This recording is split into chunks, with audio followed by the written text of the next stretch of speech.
Hello hello, कैसे हाल चाल, कैसे हो आप सब। मैं अंकिता राठौर और आप सबका वेलकम करती हूँ on this amazing platform of physics वाला। तो बेटा आज हमारा जो चैप्टर है नेचर्स ट्रेजर, इसको हम डिस्कस करने वाले हैं। इसके क्या क्या इंपॉर्टेंट क्वेश्चंस हैं उनकी बात करेंगे। लास्ट मिनट रिवीजन है, तो लास्ट मिनट में हम लोग पूरा का पूरा कॉन्सेप्ट तो समझने नहीं आए हैं। यहाँ पे हम उन इंपॉर्टेंट क्वेश्चंस की बात करने वाले हैं जो आपके एग्जाम में पूछे जा सकते हैं। अब यही क्वेश्चन जो है घुमा के पूछे जा सकते हैं, किसी और वर्ड्स में पूछे जा सकते हैं, किसी और क्वेश्चन टाइप में पूछे जा सकते हैं। तो क्या कवर करने वाले हैं बेटा, एनसीईआरटी के इंपॉर्टेंट क्वेश्चंस। आगे बात करें तो यहाँ पे देखो, जैसे यहाँ पे आपको ट्रू एंड फॉल्स दिया हुआ है, ट्रू एंड फॉल्स वाले क्वेश्चंस आ सकते हैं, फिल इन द ब्लैंक्स वाले क्वेश्चन आ सकते हैं, एमसीक्यू वाले क्वेश्चंस आ सकते हैं, आंसर करने के लिए शॉर्ट नोट के लिए आ सकता है, जस्टिफाई करने के लिए आ सकता है, डिस्कस करने के लिए आ सकता है। तो आइए देख लेते हैं। तो यहाँ पे बोल रहा है कि आपको फॉल्स है ट्रू है क्या है बताना है। ठीक है, nature has all the resources to meet human needs. ठीक है, नेचर के पास सारे के सारे रिसोर्सेज है, जितने भी ह्यूमन को चाहिए वो सारे हैं। ठीक है, machines are a resource found in nature. Machines जो है वो एक नेचर से बनती हैं, ह्यूमन मेड नहीं है। वो बोल रहा है कि कहाँ से आ रही है भाई, ये आ रही है नेचर से। तो क्या ये ट्रू है क्या ये फॉल्स है आपको बताना है। नेचुरल गैस जो है वो एक नॉन रिन्यूएबल रिसोर्स है। ठीक है, नेचुरल गैस क्या है, नॉन रिन्यूएबल, मतलब वापस से वो रिन्यू नहीं की जा सकती, रिस्टोर नहीं कर सकते उसको in the reasonable time. Air is a renewable resource, मतलब एयर जो है वो रिन्यूएबल रिसोर्स है, आपको वापस से मिल जाएगी वो। ठीक है, तो आइए देखते हैं आंसर क्या है बेटा, ट्रू फॉल्स ट्रू ट्रू। तो यहाँ पे हमारा चारों के आंसर आपको दे दिए गए हैं। आपने जो सोचा था बिल्कुल सही सोचा होगा, आई होप पढ़ाई कर रहे हो तो। Fill in the blanks using the most appropriate option. जो मोस्ट अप्रोप्रिएट ऑप्शन आपको दिख रहा है उससे आपको फिल करना है ब्लैंक्स को। A fuel that is commonly used in two wheelers like scooters और बाइक्स। कौन सा होता है, केरोसिन यूज करते हो? नहीं भाई, कहाँ जाओगे केरोसिन यूज करके। Petrol, yes. डीजल जो होता है वो हेवी व्हीकल्स में लगता है, तो ये भी नहीं है, एलपीजी भी नहीं है। आंसर क्या हो गया हमारा, ऑप्शन बी। ठीक है, नेक्स्ट हमारा an example of renewable resource is renewable, coal, natural gas, petrol, ये सब क्या है हमारी नॉन रीन्यूएबल है। आंसर क्या है, वाटर। तो दोनों का है answer B, B petrol B water. तो ये रहा आपका सही आंसर। नेक्स्ट क्वेश्चन की तरफ बढ़ते हैं। Why do we say that petroleum is a non renewable resource. तो अब आप बोलोगे कि भैया पेट्रोलियम जो है वो नॉन रिन्यूएबल क्यों है। नॉन रिन्यूएबल क्या होता है पहले आपको वो समझना पड़ेगा, उसके बाद ही आप बता सकते हो, जस्टिफाई कर सकते हो कि how petroleum is a non renewable resource. ठीक है, अब यहाँ पे नॉन रिन्यूएबल का क्या मतलब है, तो बेटा यहाँ पे फटाफट से देख लेते हैं। पेट्रोलियम को कंसिडर किया जाता है नॉन रिन्यूएबल क्योंकि it takes millions of years to form. एक दिन की बात नहीं है भैया, करोड़ों साल लग रहे हैं, बिल्कुल एकदम मिलियंस ऑफ ईयर्स लग रहे हैं उसको बनने के लिए। तो आपको क्या लग रहा है, क्या वो इतने ऐसे फटाक से मैं बोलूंगी कि हाँ चलो फॉर्म हो जाओ, वो फॉर्म हो जाएंगे, नहीं हो सकते। ठीक है, to form from the remains of micro organism. कहाँ से आ रहे हैं भाई, ऐसे ही अपने आप बन जा रहे हैं क्या, कहाँ से आ रहे हैं, नेचर से आ रहे हैं, माइक्रो ऑर्गेनिज्म से। प्लांट्स जो हैं जो बहुत डीप इनसाइड द अर्थ बहुत करोड़ों साल पहले मर गए थे या फिर डिकम्पोज हो गए थे, उधर से आ रहा है हमारा पेट्रोलियम। ठीक है, क्या आ रहा है, पेट्रोलियम आ रहा है वहां से। और ये पेट्रोलियम को बहुत साल लग रहे हैं क्या करने में भैया, बनने के लिए। ठीक है, तो अब यहाँ पे बोल रहा है once extracted and used it can not be replenished. आप उसको वापस से नहीं लेकर आ सकते। ऐसा नहीं कि हवा जैसे चलती है, एयर हो, एयर रिन्यूएबल है भैया, रोज चलेगी। ठीक है, आज आपने बोला कि हाँ मैंने आज हवा चल रही थी, मैंने ऐसे ऐसा करके सूंघ लिया उसको, है ना, तो कल से नहीं चलेगी। ऐसा होता है, नहीं होता, कल फिर भी चलेगी यार। ठीक है, तो यहाँ पे क्या बोल रहा है, यहाँ पे बोल रहा है कि जो आपका पेट्रोलियम है अगर आप यूज कर लोगे तो आप उसको वापस से ऑब्टेन नहीं कर पाओगे, है ना। तो यहाँ पे ये क्या हो गया, ये हो गया एक नॉन रिन्यूएबल रिसोर्स। आगे बात करें, it is difficult to regrow forest, justify the statement. आपको जस्टिफाई करना है कि क्यों डिफिकल्ट होता है एक फॉरेस्ट को रीग्रो करना। अब क्या रीग्रो करने में अगर मैं ऐसे कोई मंत्र पढ़ूंगी, फू फू फू कर दूंगी, तो क्या सारे ऐसे पेड़ उग जाएंगे और एक फॉरेस्ट खड़ा हो जाएगा? नहीं, कितना टाइम लगता है। आप एक छोटा सा प्लांट घर पे लेकर आइए और फिर आप देखिए उसको, या फिर एक सीड है उसको आप ग्रो करिए, आप फिर देखिए कि कितना टाइम लग रहा है उसको एक ट्री बनने के लिए, है ना। बहुत टाइम लगता है, बहुत साल लग जाते हैं। तो यहाँ पे वही चीज बोल रहे हैं कि रीग्रोइंग फॉरेस्ट इज डिफिकल्ट। क्यों? Because it may take many years for trees to mature. ठीक है, बहुत साल लगते हैं मैच्योर होने के लिए। एडिशनली इसके साथ साथ और भी एक और पॉइंट है भाई, जो सॉइल है वो डिग्रेड हो सकता है, जिसकी वजह से वो अपने न्यूट्रिएंट्स और अपना स्ट्रक्चर जो है वो खो देगा। ड्यू टू डिफॉरेस्टेशन यानी कटिंग ऑफ ट्रीज या क्लियरिंग ऑफ फॉरेस्ट, ठीक है, making it less suitable for new plant growth, नए प्लांट के ग्रोथ के लिए पॉसिबल नहीं हो पा रहा है क्योंकि न्यूट्रिएंट ही नहीं बचे हैं। तो बेटा क्या होगा, जब वो यहाँ पे न्यूट्रिएंट नहीं बचे, बेचारा अच्छा सा ग्रो नहीं कर पा रहा है ना, तो यहाँ पे इसीलिए बोल रहा है कि उसका प्लांट की ग्रोथ नहीं हो पाएगी, इसलिए बहुत मुश्किल होता है रीग्रो करना पूरे के एक पूरे फॉरेस्ट को, ठीक है। ह्यूमन एक्टिविटीज जो इसको लीड करती है बेटा, अर्बन डेवलपमेंट, एग्रीकल्चर, ये सब के वजह से these also hinder forest effort, reforestation efforts, जो हमारे reforestation के efforts है वो क्या हो रहे हैं, वो दब जा रहे हैं इसकी वजह से, ठीक है। चलो आगे बात करें।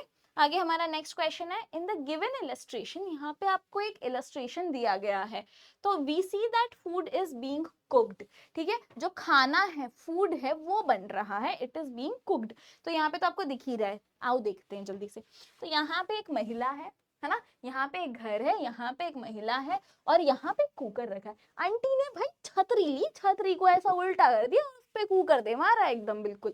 क्या ये हुआ है? नहीं भाई नहीं, यहाँ पे ये जो कुकर है इसका कुछ रीजन है और ये छतरी नहीं है, ठीक है। ये क्या है अच्छे से समझते हैं। तो बेटा यहाँ पे सन की एनर्जी आ रही है, सन की एनर्जी है वो रीडायरेक्ट की जा रही है टुवर्ड्स द कुकर, है ना। अभी जो कुकर है उसे क्या मिल रही है, उसे हीट मिल रही है, हीट से क्या होगा, जो भी उसके अंदर होगा वो पक जाएगा, ठीक है। तो यहाँ पे हम क्या यूज कर रहे हैं, सन की एनर्जी, और सन की एनर्जी को क्या बोलते हैं, बिल्कुल सही, हाँ बोलो, सोलर एनर्जी, वेरी गुड, ठीक है। तो यहाँ पे वही चीज लिखी गई है कि भैया यहाँ पे कुछ क्वेश्चंस है, आपको इसका आंसर बताना है। आइए क्वेश्चन पढ़ते हैं। What type of energy is being used for cooking, कौन सी एनर्जी लग रही है, अभी हमने बात की थी, यहाँ पे कौन सी एनर्जी लग रही है बेटा, सोलर एनर्जी लग रही है, ठीक है। दूसरी चीज, name one benefit and one drawback of using this type of energy for cooking. तो अब आपको एक तो फायदा बताना है और एक नुकसान बताना है कि इस तरीके का यानी सोलर एनर्जी जब आप यूज करते हो फॉर कुकिंग तो क्या एक बेनिफिट हो रहा है और कौन सा नुकसान हो रहा है, ठीक है। तो आइए देख लेते हैं।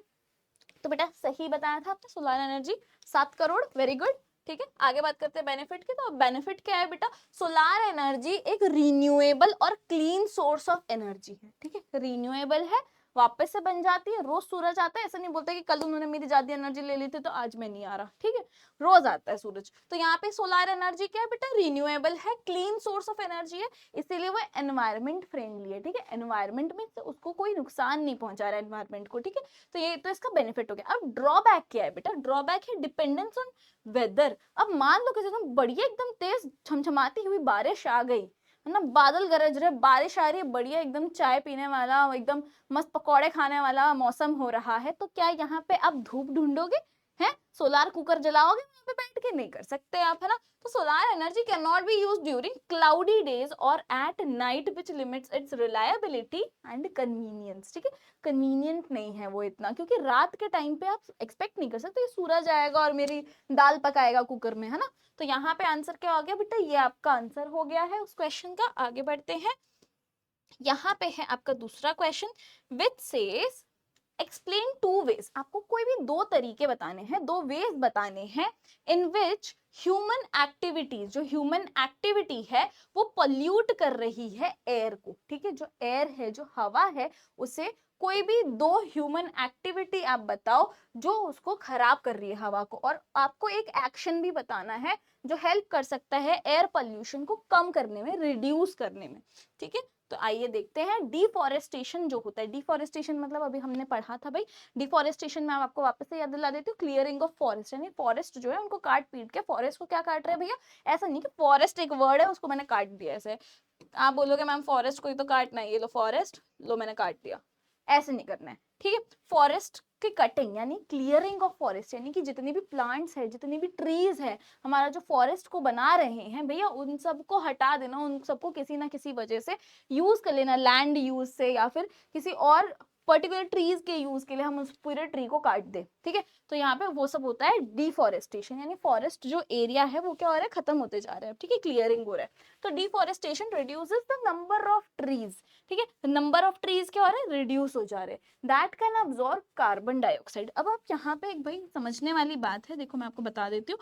ट्री है, ट्री क्या करता है, या फिर जो भी प्लांट होता है, बेसिकली भी हम प्लांट लेके चलते हैं, ये करता है फोटोसिंथेसाइज, खुद का खाना खुद बना रहा है, तो इसके लिए इसको चाहिए कार्बन डाइऑक्साइड, इसको क्या चाहिए, कार्बन डाइऑक्साइड, और ये क्या रिलीज कर रहा है, ऑक्सीजन, ऑक्सीजन किसके काम आता है? हमारे हमारे यानी हम ह्यूमंस के काम आता है सांस लेने के लिए, ठीक है।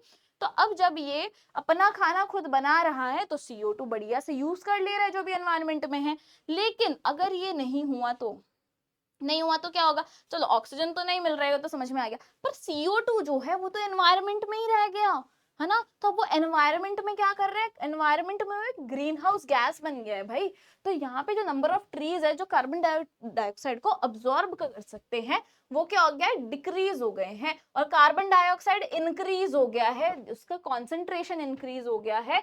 किसका भाई? ग्रीन हाउस गैसेस का। मीथेन हो गया, क्लोरोफ्लोरोकार्बन हो गई, ठीक है, कार्बन डाइऑक्साइड हो गई, ये सब क्या है भाई? ग्रीन हाउस गैसेस है जो आपकी ग्लोबल वार्मिंग कर रही है। क्या कर रही है?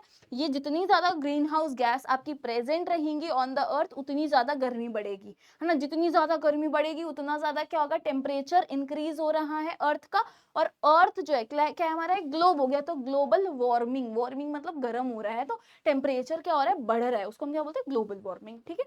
तो मेल्टिंग ऑफ ग्लेशियर्स और ये सब चीजें किससे हो रही है भैया? ग्लोबल वार्मिंग से हो रही है।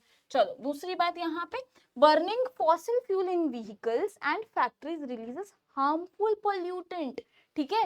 दो चीजें बतानी थी ना हमको, एक तो ग्रीन हाउस गैसेस बढ़ रही हैं, दूसरी क्या है भाई? हार्मफुल पोल्यूटेंट, जैसे कार्बन मोनोऑक्साइड है, सल्फर डाइऑक्साइड है एयर के अंदर, ये सब क्या हो रहा है? बढ़ रहा है। और ये जो हमारे सल्फर एंड कार्बन के ऑक्साइड्स होते हैं, नाइट्रोजन के जो ऑक्साइड्स होते हैं, जब वो प्रेजेंट होते हैं हमारी एयर में और मान लो बारिश आ गई तो बेटा वो रेंज होती है वो एसिडिक हो जाती है, ठीक है। वो क्या बन जाती है? एसिडिक बन जाती है, जिसकी वजह से उसको हम कहते हैं एसिड रेन हो रहा है। तो यहाँ पे हमारा एयर पोल्यूशन जो है उसके दो बहुत मेन वजह जो आपको दिख रही है, यानी कि क्या क्या हो रहा है। तो बेटा डिफॉरेस्टेशन से क्या होगा? ग्रीन हाउस गैसेस बढ़ेंगी, और फॉसिल फ्यूल के बर्न करने से क्या हो रहा है भाई? कार्बन मोनोऑक्साइड, सल्फर डाइऑक्साइड जो है उसका कॉन्सेंट्रेशन बढ़ रहा है एयर में, एसिड रेन आ रहा है, बहुत सारी चीजें हो रही है। अब इसको एयर पोल्यूशन को कम करने के लिए हम क्या कर सकते हैं? आप और हम क्या कर सकते हैं? ऐसा तो है नहीं कि हम कुछ नहीं कर सकते, ये ह्यूमंस ही तो कर रहे हैं भाई ये सब चीजें। तो हम भी तो ह्यूमंस हैं, हम भी तो कुछ अपने एफर्ट्स डाल सकते हैं इसको कम करने के लिए। तो देखो, सबसे पहले पब्लिक ट्रांसपोर्ट जो है उसको यूज करो, ठीक है। आप एक मान लो पापा है या मम्मा है आपकी, जब वो जॉब पे जाते हैं, आपने देखा होगा 4 व्हीलर में बैठ के जा रहे हैं, है ना। एक इंसान के लिए इतनी बड़ी गाड़ी लग रही है। अब यहाँ पे आप देखोगे तो सोचो, चार घर में चार पापा, यानी चार पापा मतलब एक एक घर के एक एक पापा, ठीक है। तो यहाँ पे एक घर के पापा, दूसरे घर के पापा, तीसरे घर के पापा, चौथे घर के पापा, चारों के पापा या फिर चारों की मम्मी मान लो, अलग अलग गाड़ियों में घर में से अपने ऑफिस जा रहे हैं, तो क्या हो गई? 4 लोग पर 4 गाड़ी। अब यही सोचो अगर ये कार पूलिंग करके जाते तो क्या होता? 4 लोग एक गाड़ी, है ना। तो पोल्यूशन क्या हो रहा है? कम हो जा रहा है। तो वही बोल रहा है कि अपने पब्लिक ट्रांसपोर्ट भी यूज कर सकते हो, कार पूलिंग वगैरह यूज कर सकते हो, इलेक्ट्रिकल व्हीकल यूज कर सकते हो, और डिक्रीज कर सकते हो number of fossil fuel powered vehicles on the road. यानी फॉसिल फ्यूल पावर्ड व्हीकल से यहाँ पे मतलब है जिसमें पेट्रोल वेट्रोल लग रहा है ना, CNG लग रहा है, ये सारी चीजों को आप क्या कर सकते हो बेटा? इन सबको आप प्रिवेंट कर सकते हो, डिक्रीज कर सकते हो इन सब का नंबर, और उसकी वजह से क्या होगा भाई? एयर पोल्यूशन भी रिड्यूस हो जाएगा, ठीक है। चलो आगे बढ़ते हैं। लास्ट क्वेश्चन है हमारा, fill up in the blanks using the following terms. ये जो आपको टर्म्स दिए गए हैं यहाँ पे आपको फिल करने हैं, ठीक है। ब्लैंक्स दिए गए हैं, यहाँ पे आपको क्या करना है बेटा? फिल करना है। तो आइए करते हैं फिल फटाफट से, है ना। इस टाइप के फ्लो चार्ट टाइप वाले क्वेश्चन भी आ सकते हैं, और हो सकता है कि ये आपको दिया ही ना गया हो, ठीक है। तो यहाँ पे नेचुरल रिसोर्सेस है, रिन्यूएबल होते हैं, और दूसरे क्या होते हैं? तो बेटा यहाँ पे आपको दिया गया है नॉन रिन्यूएबल, तो यहाँ पे मैं लिख देती हूँ नॉन रिन्यूएबल, ठीक है। एक होता है रिन्यूएबल, एक होता है नॉन रिन्यूएबल, दो टाइप के नेचुरल रिसोर्सेज होते हैं। अब रिन्यूएबल का जो है यहाँ पे आपको एग्जाम्पल्स पता ही है, इनमें से कौन कौन से रिन्यू कर सकते हो, वापस आ सकते, फॉसिल फ्यूल आ सकते, नहीं आ सकते। यहाँ पे लिख दो फॉसिल फ्यूल को कि भैया तुम नहीं आ सकते वापस से, एक बार यूज हो गए तो एग्जॉस्ट हो गए ना एक बार, उसके बाद नहीं आ सकता ये। अब यहाँ पे फॉसिल फ्यूल में ऑलरेडी नेचुरल गैस लिखा हुआ है, तो अब आपको भी पता है नेचुरल गैस लिखा है, तो और क्या होगा भाई? तो फॉसिल फ्यूल हमारा हमने यूज कर लिया है, ठीक है। ये ऑप्शन हमारा यूज हो गया है, ये ऑप्शन हमारा यूज हो गया नॉन रिन्यूएबल रिसोर्स। आगे बात करो फटाफट से। फॉरेस्ट जो है, फॉरेस्ट किस में आएगा? रिन्यूएबल में, नॉन रिन्यूएबल में? तो बेटा रिन्यूएबल में आएगा ना, फॉरेस्ट वापस से आ सकता है, राइट? आ सकता है क्या? आ सकता है ना। हम लोग लगाएंगे टाइम, भले ही लगे पर आ जाएगा, है ना। चलो फॉरेस्ट भी हो गया। एयर, एयर तो हमारी भैया रोज हवा चलती है, तो ये भी आ गया।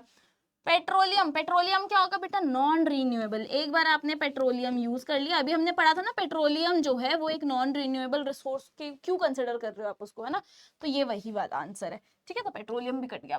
Coal and water, coal and water बताओ फटाफट से कहां से जाएगा, तो यहाँ पे बेटा वाटर जो है, पानी बह रहा है, ठीक है, अभी फ्रेश वाटर की बात नहीं करें, सिर्फ पानी की बात करें तो पानी बहुत है अपने पास में, ठीक है, तो यहाँ पे रिन्यूएबल में आ गया। और कोल जो है, कोल बच गया, कोल क्या है बेटा, कोल यहाँ पे आपके नॉन रिन्यूएबल में आ गया, यानी कि अब जो आपका कोल है, पेट्रोलियम है, नेचुरल गैस है, इसको आप हायर क्लासेस में जाओगे, जब 8th क्लास में जाओगे, कोल एंड पेट्रोलियम पढ़ोगे, अलग से पूरा चैप्टर है, वहां पे आपको समझ में आएगा कि फॉसिल फ्यूल जो होते हैं, पेट्रोलियम है, नेचुरल गैस है, कोल है, कैसे इनका फॉर्मेशन हो रहा है, ठीक है, इसको आप और अच्छे से समझोगे उन क्लासेस में। तो अभी तो मैं इसको हटा देती हूँ ताकि आप जब यहाँ पे नोट्स रेफर करोगे तब आप अपना छोटा सा बुद्धि जो है उसको लगाओगे, है ना, ब्रेन को एकदम तेज दौड़ाओगे, ठीक है। चलो आगे यहाँ पे आपको आंसर फिर भी मैं आपको दे देती हूँ, ठीक है। नेचुरल रिसोर्सेस है, दो टाइप के हो गए, non renewable and renewable. Fossil fuel आया नॉन रिन्यूएबल से, फॉसिल फ्यूल कौन कौन से, coal, natural gas and petroleum. Renewable से क्या क्या मिल रहा है हमें, वाटर है, एयर है, फॉरेस्ट है, ये सब क्या है, रिन्यूएबल रिसोर्सेस है। तो आई होप आपको ये क्लियर हो गया होगा। अच्छे से पढ़ाई करो, और जितने भी हमने चैप्टर्स है सबके बायो के जितने भी क्वेश्चन थे, इंपॉर्टेंट एनसीईआरटी क्वेश्चन वो सारे कवर कर लिए हैं। इवन कुछ कुछ जो टॉपिक्स है उसमें मैंने एक्स्ट्रा क्वेश्चंस भी आपको बताए, जैसे the wonderful world of science, वहां पे हमने एक्स्ट्रा क्वेश्चंस भी डिस्कस किए थे। तो अच्छे से पढ़ाई करनी है, कोई भी टॉपिक को छोड़ना नहीं है, और जब लास्ट मोमेंट रहता है तब आपको कुछ नया कॉन्सेप्ट नहीं पढ़ना है, आप भूल जाओगे, ठीक है। तो जो पढ़ा है उसको रिवाइज करो, अच्छे से रिवाइज करो, अच्छे से पढ़ाई करो। Take care of yourself. Thank you. Thank you everyone. Take care. All the best. Bye bye.